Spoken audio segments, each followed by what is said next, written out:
राधे कृष्ण प्रिय भक्तों, भले ही भूखे सो जाना, मगर इन 3 प्रकार की स्त्रियों को कभी धोखा मत देना। प्यारे दर्शक बंधुओं, आज मैं एक वफादार स्त्री की बहुत ही सुंदर कहानी सुनाने जा रही हूँ। इस कहानी के माध्यम से आपको ये पता चलेगा कि स्त्री यदि किसी से प्रेम कर बैठे तो वो उसके लिए क्या क्या कर बैठती है, सोच नहीं सकते हो आप। प्यारे दर्शक बंधुओं, कहानी शुरू करने से पहले एक बार पुनः निवेदन करना चाहूंगी कि जो भक्तगण मेरे चैनल पर पहली बार देख रहे हैं तो वो मेरे चैनल को सब्सक्राइब अवश्य कर लें, ताकि आने वाली वीडियो का नोटिफिकेशन प्यारे दर्शकों आपके पास पहुंचता रहे और आप उसका सीधा फायदा उठाते रहो।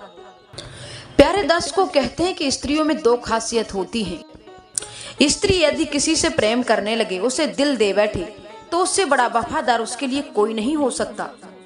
और यदि इसके विपरीत किसी से वो नफरत करने लगे तो उससे बड़ा दुनिया में उसके लिए कोई शत्रु भी नहीं हो सकता। प्यारे दर्शकों, आइए अब सीधी कहानी की ओर गौर करते हैं।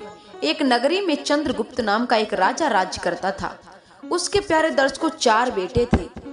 उसके 4 पुत्र बड़े ही रूपवान, गुणवान और धनुष बाण चलाने में बहुत ही माहिर थे। एक दिन वो 4 राजकुमार अपने अपने घोड़े पर सवार होकर के शिकार खेलने के लिए निकले और वो 4 राजकुमार जंगल में एक हिरन के पीछा करते हुए रास्ता के लिए भटक जाते हैं और चलते चलते वे एक अनजान शहर में पहुंच गए। प्यारे दर्शक बंधुओं, आगे क्या होता है। और वो 4 राजकुमार जिस नगर में पहुंचे, वहां के लोग बड़े ही जादूगर थे। वो लोग अपनी जादुई विद्या से कभी किसी को मेढ़ा, कभी बकरा, किसी को कुछ बना लेते थे। लेकिन राजकुमार इस खबर से अनजान थे कि हम जादू नगरी में आ चुके हैं। शाम के समय वे उस नगर को देखने के लिए भ्रमण कर रहे थे। वहां से चलते चलते वे एक भटियारी के शहर में जा पहुंचे। भटियारी की नगरी में जा पहुंचे। उस भटियारन की भी 4 बेटियां बड़ी ही गुणवान और रूपवान थीं। उन 4 के अलग अलग महल थे और वे चारों जादू को बहुत अच्छे ढंग से जानती थी। उनमें से जो सबसे छोटी लड़की थी, जब उस लड़की की नजर उन 4 राजकुमारों पर पड़ी तो वो लड़की उनके रूप को देखती ही रह गई। देखो तो, ये किसी राजकुमार के राजकुमार लगते हैं, ये किसी राजा के राजकुमार देते हैं। कितने सुंदर हैं ये 4। यदि ये 4 हम बहनों को मिल जाएं तो हमारी जिंदगी खुशियों से भर जाएगी। यह सोच करके वो भाग करके अपनी बहनों के पास पहुंची और जाकर के बैठ गई, हाथ पकड़ लिया। बहनों, आज लगता है भगवान ने हमारी टेर सुन ली। बहनें कहने लगी, क्या बात है? अरे बहना, आज हमारी सराय में 4 राजकुमार आए हैं। वे देखने में इतने सुंदर हैं कि कामदेव भी उनकी सुंदरता पर मोहित हो जाए। बहना, हम तो देख करके उन्हें देखते ही रह गए। वे 4 राजकुमार हमारी सराय में मौजूद हैं। इससे पहले कोई इतना सुंदर पुरुष नहीं आया। देखने में तो वो किसी राजा के राजकुमार लगते हैं। उनके रूप की प्रशंसा करना मेरे बस की नहीं है। छोटी बहन की बात सुनकर के उन 4 राजकुमारियों के मन में उन 4 राजकुमारों को देखने की इच्छा प्रबल हो गई और वो दौड़ती हुई अपनी सराय में आई। और जैसे ही उनकी निगाह उन 4 राजकुमारों पर पड़ी तो वो भी मंत्रमुग्ध रह गई। प्यारे दर्शक बंधुओं, मन में सोचने लगी, इन 4 राजकुमारों के साथ हमारा विवाह हो जाए और इन पर अपनी जादुई विद्या करके इन्हें हम अपने बस में कर ले। उन्होंने यही सोच करके सम्मोहन विद्या से उनको अपने बस में कर लिया और वो चारों राजकुमार सम्मोहन विद्या के कारण मोहित होकर के अपने आप ही उनके घरों में चले गए। घर में जाते ही उन 4 राजकुमारियों ने अपनी विद्या से उन 4 राजकुमारों को मेढ़ा बना दिया। लोक लाज की वजह से वो 4 राजकुमारों को दिन भर मेढ़ा बना के रखती और रात्रि जब आती तो वो राजकुमारों में बदल देती। इस तरह से उनकी जिंदगी आनंद पूर्वक कट रही थी। इस तरह से कुछ दिन बीत गए। दर्शक बंधुओं, इधर धीरे धीरे भटियारन की जो छोटी बेटी थी, उसको छोटे बेटे से वास्तविक प्रेम हो गया। वैसे तो ये मान्यता है प्यारे दर्शक बंधुओं कि वेश्याओं के लिए किसी से प्रेम नहीं होता। इस तरह की स्त्रियां तो सिर्फ और सिर्फ पैसे की भूखी होती हैं, धन दौलत की भूखी होती हैं। उन्हें किसी से क्या मतलब। वो प्रेम करके किसी एक के साथ बंधना नहीं चाहती, इसलिए वो विवाह भी नहीं करती। प्यारे दर्शक बंधुओं, मगर प्रेम तो प्रेम होता है, वो किया नहीं जाता, खुद ही हो जाता है। अब छोटी लड़की ने राजकुमार को मेढ़ा बनाना बंद कर दिया और वो राजकुमार के ही रूप में रखती, मगर 3 बहनें मेढ़ा बना करके ही रखती। अब तो वो छोटी लड़की अपना पति मान करके उसकी बड़े ही तन मन धन से सेवा करने लगी। चाल कपट भरी बातें उसने बिल्कुल त्याग दी और राजकुमार के पूछने पर उसे अपनी ऐसी बातें भी बता दिया करती थी जो सिर्फ पति को बताई जाती हैं। प्यारे दास को जो प्रेम करते हैं वो एक दूसरे के लिए आत्मसमर्पण कर देते हैं। वो मरने के लिए भी तैयार हो जाते हैं और उन्हीं के साथ जीना भी चाहते हैं। वो कभी अपने प्रेमी से छल कपट नहीं करते। वही सच्चा प्रेम है। और जहाँ छल कपट चालबाजी है वहाँ प्रेम नहीं है, वहाँ सिर्फ धोखा है। शायद है कोई मतलब होगा। यदि कोई लड़का या कोई लड़की जब प्रेमी मिलते हैं तो वो एक दूसरे से कोई बात नहीं छुपाते हैं। इसी तरह से वो छोटी लड़की भटियारन की उस राजकुमार से कोई भी बात नहीं छुपाती थी। प्यारे दर्शक बंधुओं, वो सच्चा प्रेम कर बैठी और धीरे धीरे उन दोनों का प्रेम बहुत गाढ़ा होता गया। उस लड़की को उस लड़के के बिना एक पल के लिए चैन नहीं आता था। उसको देख नहीं लेती थी तब तक वो भोजन नहीं करती थी, पानी भी नहीं पीती थी। एक दिन छोटा राजकुमार अपने माता पिता के ख्यालों में खोया हुआ था। उसे अपने मित्रों की, अपने घर की गलियों की, अपने देश की उसे बहुत याद आ रही थी। इसी कारण वो उदास था। उसने कुछ खाया पिया भी नहीं था। तो वो लड़की देख करके परेशान हो गई। प्रेमी कभी प्रेमी को उदास या खिन्न नहीं देख सकता। वो लड़की हाथ जोड़ करके कहने लगी, हे प्राणनाथ, क्या बात है? क्या मेरी सेवा में कोई कमी रह गई जो आप उदास हो? तब उस लड़का ने सारी बात बताई। नहीं। वो लड़का आंखों में आंसू लेकर के कहने लगा, मैं आज अपने माता पिता की याद करके परेशान हूँ। उनकी याद मुझे खाए जा रही है। और मेरे भाई जो तुम्हारी तीनों बहनों के पास मेड़ा बने पड़े हैं, उनकी पत्नियां हैं, वो शादीशुदा हैं। उनके बगैर उनकी पत्नियों का क्या हाल होगा? तुम जानती हो ना, यदि मैं तुम्हारे पास से चला जाऊं तो तुम्हारा क्या हाल होगा। वो भी वैसा ही प्रेम करती, तो तुम जान सकती हो कि उनका क्या हाल होगा। हे प्रिय, यदि तुम वास्तविक प्रेम करती हो मुझसे तो मुझे कोई ऐसा राह बताओ, ऐसी रास्ता बताओ कि मेरे तीनों भाई तुम्हारी बहनों के चुंगल से निकल जाए। और मैं भी तुमसे प्रेम करता हूँ, तुम्हें अपने साथ ले जाना चाहता हूँ। यहाँ से चलो, हमारे देश चलो, हमारे घर चलो, मैं रानी बना करके रखूंगा तुम्हें। राजकुमार की बात सुनकर के वो लड़की बहुत खिन्न हो गई, मन में दुखी हो गई। सोचने लगी, यदि मैं उन तीनों राजकुमारों को आजाद कराती हूँ तो मेरी बहनों को दुख होगा, और ऐसा नहीं करती हूँ तो मेरे प्राणनाथ को बहुत ज्यादा दुख होगा और मैं ये सहन नहीं कर सकती। और इनकी उदासी मुझसे बिल्कुल भी सहन नहीं होगी, बिल्कुल देखी नहीं जाएगी, मेरे प्राण निकल जाएंगे। अंत में उसने फैसला कर लिया कि मैं तीनों राजकुमारों को मुक्त कराऊंगी। उसने 4 गुटके दिए और कहा कि ये गुटके तुम चारों भाई अपने मुंह में दबा करके यहाँ से चले जाना। हम चारों बहनों का कोई जादू तुम पर काम नहीं करेगा। फिर वो लड़का कहने लगा, मैं तुम्हारे बिना नहीं जा सकता, इसलिए तुम मुझे 3 गुटका दे दो, क्योंकि मैं अपने भाइयों को आजाद कराना चाहता हूँ। मैं तो तुम्हारे ही पास रहूंगा, मैं तुम्हारे बिना नहीं जी सकता। उस भटियारन की बेटी ने 4 गुटके उस लड़के को आजमाने के लिए दिए थे कि देखें इसका दिल क्या कहता है, ये वास्तविक प्रेम करता है या यहाँ से अपने भाइयों को और खुद को आजाद कराना चाहता है। मगर वो राजकुमार भी बहुत चालाक था। वो उस लड़की की चालाकी को भली बात जानता था। तब वो लड़की भी समझ गई कि ये लड़का भी मुझसे प्रेम करता है और उसने समझा दिया, देखो आज से 8वें दिन दीपावली का त्योहार है और हम चारों बहनें मंदिर में दीपक जलाने जाएंगी। उस समय घर पर कोई नहीं रहेगा, बिल्कुल घर सुमसाम हो जाएगा। तुम्हें करना क्या है कि तीनों गुटके अपने तीनों भाइयों के मुंह में दबा देने हैं। गुटके दबाते ही उन पर से हमारा जादू खत्म हो जाएगा। फिर तुम्हारे भाई मेड़ा से राजकुमार बन जाए, फिर तुम उन्हें यहाँ से निकाल करके ले जाना।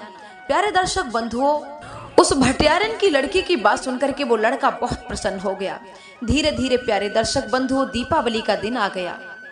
मौका पाकर के वो लड़का उनके पास गया और तीनों के मुख में गुटका दबा दिए। वो तीनों राजकुमार असली रूप में आ गए और वहां से उस छोटे राजकुमार ने उन्हें रवाना कर दिया और स्वयं उस छोटी राजकुमारिन के पास रुक गया। जब चारों बहनें पूजा करके लौट के आईं और तीनों बहनों ने देखा कि मेढ़े घर में नहीं है, तो मेढ़ों के बिना वो व्याकुल हो गईं। पर वे तीनों बहनें एक दूसरे को राजकुमारों के बारे में पूछने लगी, पर छोटी बहन के षड्यंत्र के बारे में कुछ पता नहीं था। तीनों बहनों ने अपना अपना जादू चलाया। उनके मुंह में गुटके दबे हुए थे, किसी जादू ने कोई प्रभाव नहीं किया। फिर तीनों बहनें छोटी बहन के घर पहुंची। वहां पर उन्होंने जाकर के देखा कि उसका राजकुमार मौजूद था। अब बड़ी बहनों को समझते देर नहीं हुई कि हमारे 3 राजकुमारों को भगाने में हमारी छोटी बहन का हाथ है। और वे फिर अपनी छोटी बहन को बुरा भला कहती हैं, गालियां देती हैं, मारती पीटती हैं और कहने लगी तुझे जिंदा नहीं छोड़ेंगे, तुझे और तेरे राजकुमार को हम खा जाएंगे। और कहने लगी तूने हमारे प्रेम सुख से हमें वंचित किया है, हमारे राजकुमारों को तूने मुक्त कर दिया है, तू भी सुन ले, हम तेरे राजकुमार को मार करके तुझे भी प्रेम से वंचित करेंगे। तब वो लड़की हाथ जोड़ करके उस राजकुमार से कहने लगी, हे प्राणनाथ, मेरी बहनें जो कह के गई हैं वो सत्य है, वो वैसा ही करेंगी। मेरी तीनों बहनें तुम्हें कच्चा चबा जाएंगी, ये राक्षसियां हैं। अब तुम यहाँ से चले जाओ, मुझ पे जो बीतेगी मुझे छोड़ दो, मैंने जो किया है मैं वो सजा भरूंगी, तुम अपने प्राण बचा लो, मैं तुमसे बहुत प्रेम करती हूँ। वो लड़की अपने राजकुमार को वहां से भगाने की तैयारी कर रही थी, तब तक किसी ने उनको बता दिया कि तेरी बहन अपने राजकुमार को भी निकाल रही है। तीनों ने तुरंत अपना जादू चलाया और एक सांप बना करके उस राजकुमार के ऊपर छोड़ दिया। वो लड़की अपनी बहनों की चाल को समझ गई, उसने नेवला बना करके उस सांप से रक्षा की। वो कभी आग बरसाती उसके ऊपर, तो वो लड़की बार बार उनके जादू को काट रही थी। काफी देर तक उन तीनों बहनों में और इधर एक लड़की, उन चारों में जादू से लड़ाई होती रही। जब तीनों बहनें छोटी बहन से जादू में हार गईं, फिर वो तीनों बहनें मिलकर के आईं और कहा पहले हम अपनी बहन को ही खाएंगे। वो तीनों बाल पकड़ करके उसका मांस नोचने लगी। राजकुमार के हाथों में घोड़ा वाला चाबुक पड़ गया। उस राजकुमार ने तुरंत ही तीनों बहनों पर घोड़े वाला चाबुक बरसाना शुरू कर दिया। वे तीनों रोती चिल्लाती वहां से चली गईं और कहने लगी हम जल्दी ही तुम दोनों को खत्म कर देंगे। वो लड़की कहने लगी आज तुम्हारे ही कारण मेरे प्राण बच गए, नहीं तो मेरी बहनें मेरे मांस को नोच नोच के खा जाती। अब यहाँ से हमें जल्दी जाना होगा, नहीं तो वो तीनों हमें जिंदा नहीं छोड़ेंगी। इस शहर को हमें जल्दी छोड़ के जाना होगा। एक दिन वो लड़की और इस तरह से वो दोनों रात्रि में ही उस शहर को छोड़ करके दूसरे शहर में चले आए। तीनों बहनें अपने जादुई विद्या से बहुत ढूंढती रहीं, मगर उन्होंने ढूंढ नहीं पाया। इस तरह से कुछ दिन बीत गए। प्यारे दर्शक बंधुओं, एक दिन वो छोटी भटियारिन उस लड़के के साथ सो रही थी। तभी अचानक उस राजकुमार के मन में ख्याल आता है कि अभी तो ये लड़की मुझसे बहुत प्रेम करती है, किसी दिन इसका मन इसकी बहनों की तरह भर गया तो ये मुझे भी मेढ़ा बकरा बना करके रखेगी। क्यों ना मैं इसे रात्रि में छोड़ करके चला जाऊं, क्योंकि ये तो एक जादूगरनी है, हजारों लाखों जादू आते हैं इसे, मेरा कोई बस नहीं चल पाएगा इस पर। इस तरह से वो राजकुमार उस लड़की को छोड़ करके वहां से चला गया। जब वो लड़की सो करके उठी और राजकुमार को अपने पास नहीं देखा तो बहुत परेशान हो गई, बेचैन होने लगी। इंतजार करते करते दोपहर हो गई, परंतु राजकुमार तो लापता था, उसका कोई अता पता नहीं था। अब वो लड़की समझ चुकी थी कि उसके प्रेमी उसे धोखा दे करके चला गया है। वो अपने प्रेमी के गम में इधर उधर पागलों की तरह घूमने लगी, कपड़ों को नोच नोच के फेंकने लगी, बालों को उखाड़ने लगी, रोती चिल्लाती भटकती अपने प्यारे को आवाज दे रही है। इस तरह से उस लड़की को 4-5 दिन बीत गए रोते चिल्लाते, मगर राजकुमार का वही पता नहीं था और उसने भोजन भी नहीं खाया था। एक दिन रोते रोते वो लड़की जंगल में ऋषियों की कुटिया पर पहुंच गई। रोते बिलखते ऋषियों ने पूछा तो उस लड़की ने सारी बात बता दी। तो कहा, हे बेटी, इस दुनिया में लोग अच्छों के ही साथ बुरा करते हैं। यहाँ पर ना कोई पति है, ना कोई पत्नी है, ना किसी का कोई मित्र है, सब अपने अपने मतलब में जी रहे हैं, अपना अपना मतलब देखते हैं। हे बेटी, तू इन झूठे रिश्तों को छोड़ करके भगवान को अपना पति बना ले, भगवान को अपना प्रेमी बना ले। एक बात बताएं बेटी, भगवान से सुंदर इस दुनिया में कोई नहीं है, भगवान से गुणवान, भगवान से धनवान इस संसार में कोई नहीं है। एक बार उनसे प्रेम करके तो देख, तेरी जिंदगी न बदल जाए तो कह देना। और भगवान कभी किसी को धोखा नहीं देते हैं, तू उनसे प्रेम कर ले। प्यारे दर्शक बंधुओं, ऋषि कहने लगे, बेटी, तू राजकुमार के झूठे प्रेम में पड़कर अपने जीवन को बर्बाद मत कर। ये बची हुई सांसें भगवान के चरणों में समर्पण कर दे तो तेरा कल्याण हो जाएगा। ऋषियों के समझाने पर भी वो प्रेम की मारी लड़की एक बात ना समझी और फिर से पागलों की भांति उस लड़के के गम में फिरने लगी। इधर प्यारे दर्शक बंधु, होने की बात को वो लड़की चलते चलते उसी राजा के राजकुमार, उसी राजा के देश में पहुंच गई। उसे वहां पर पता लगा कि कुछ दिन पहले ही छोटा राजकुमार आया है। उसने सोच विचार करके एक बगीचे में ठहर गई और वो छोटा राजकुमार शाम के समय उस बाग में, उस बगीचे में रोजाना टहलने के लिए जाता था और बगीचे के जो दरवाजा था उस पर बैठ करके अपने प्राण प्यारे का इंतजार करने लगी। आंखों में आंसू हैं, आज बहुत दिनों के बाद मैं अपने प्रियतम को देखूंगी और उनसे पूछूंगी भला मुझसे क्या कमी हो गई जो मुझे छोड़ करके इस तरह अकेले छोड़ करके क्यों चले आए। इधर संध्या का वक्त हो चुका था, उसकी चिंताएं बढ़ती जा रही थी, उसकी धड़कनें तेज होती जा रही थी। वो लड़का सिपाहियों को लेकर के बगीचे में आ रहा था। गेट पर बैठी हुई लड़की ने हाथ पकड़ लिया। लड़के ने देखा तो अचंभित रह गया, ये तो वही लड़की है। और पूछने लगी वो हाथ पकड़ करके, हे प्राणनाथ, मैंने तुमसे प्राणों से भी ज्यादा प्रेम किया है। मुझसे ऐसी कौन सी भूल बन गई जो मुझे सोते समय तुम अकेला छोड़ करके यहाँ चले आए। वो लड़का सोचने लगा, ये तो जादू करनी है, मेरा पीछा करते हुए यहाँ तक चली आई, कहीं जादू के प्रताप से मुझे मेड़ा बना करके यहाँ से ले न जाए। उसी समय उसने तुरंत ही सिपाहियों से उस लड़की को कैद करवा लिया। रात भर अपनी कैद में उसने भूखा प्यासा रखा और सवेरे होते ही उसने उस लड़की को फांसी लगवा दी। उस निर्दोष लड़की को फांसी लगवा दी। उसने जरा सी भी याद नहीं की कि इसने हमारे साथ कितने एहसान किए थे, हमारे भाइयों को कैसे आजाद कराया था। वो इस बात को भूल चुका था कि उसकी ही वजह से उसके भाई और वो जीवित था। प्यारे दर्शक बंधुओं, मगर ये बात भूल जाता है कि इंसान जब खुद गर्ज बन जाता है तो सारे एहसानों को भुला देता है। एक प्रेमी को इतना मतलबी नहीं होना चाहिए कि वो अच्छे बुरे में भेद करना ही भूल जाए। तो प्यारे दर्शक बंधु, अब मैं बताऊंगी ये 3 प्रकार की स्त्रियां पुरुषों को बनाती हैं धनवान। इन स्त्रियों को कभी भूल से भी धोखा नहीं देना चाहिए, नहीं तो बर्बाद होने से भगवान भी नहीं बचा सकते। नंबर 1, प्यारे दर्शक बंधु, जो स्त्री हर प्रकार से अपने पति का सम्मान और हित चाहती हो और पति का प्रिय कार्य करने में वो हमेशा सक्षम रहे, चाहे कितने भी कष्ट और मुसीबतें पड़े उन्हें हंसते हुए झेलती जाए, वही स्त्री पति के लिए धनवान बना सकती है और पतिव्रता भी कहलाती है। जो स्त्री अपने जीने मरने की बात भुला करके, अपना सुख दुख भुला करके हमेशा पति के ही कार्यों में तत्पर रहती हो, वह स्त्री पति के लिए बेहद शुभकारी मानी गई है। प्यारे दर्शक बंधुओं, पुरुष के किसी अगले जन्म के अच्छे शुभ कार्यों से ही ऐसी पत्नी का मिलना हो पाता है। ऐसी स्त्री के लिए कभी धोखा नहीं देना चाहिए और सुख दुख का हमेशा साथ और सम्मान और उसे ध्यान रखना चाहिए। नंबर 2, जो स्त्री अपने प्रेम के आगे घर परिवार वालों को भुला देती है, अपने परिवार वालों के खिलाफ चली जाती है, अपने भाई भतीजे बहनों माता पिता का त्याग कर देती है, एक पुरुष के लिए पुरुष के साथ चली आती है, जरूरत पड़ने पर वो मौत से भी डरती नहीं है और मरने के लिए तैयार हो जाती है। तो पतियों को चाहिए, पुरुषों को चाहिए, ऐसी स्त्री को कभी भूल से भी धोखा ना दें। प्यारे दर्शक बंधुओं, इस वीडियो के माध्यम से मैं आपसे निवेदन करना चाहूंगी कि जो स्त्री, जो बहन अपने माता पिता के खिलाफ जाकर के अपनी विवाह करती है, वो जीवन में कभी सुखी नहीं रह सकती। इतना तो मैं कहना चाहूंगी, क्योंकि जिन माता पिता ने आपको जीवन भर पाला पलोसा, बड़े सपने सजाए होंगे, उनकी तुम मान प्रतिष्ठा को 2 मिनट में धूल बना करके चली आती हो, लोग तुम्हारी समाज में क्या इज्जत करेंगे वो आप खुद जानती होंगी। इसलिए कभी भी माता पिता के खिलाफ जाकर के विवाह ना करें। आपसे हाथ जोड़ करके निवेदन है, माता पिता का ख्याल करें, सम्मान करें, उन्हीं की इच्छा से शादी करें। हर माता पिता चाहता है कि मेरी बेटी खुशी रहे और सुखी रहे, और जो ऐसा कदम उठा भी लेती है उन लड़कियों को जीवन में सुख नहीं दुख ही दुख आता है।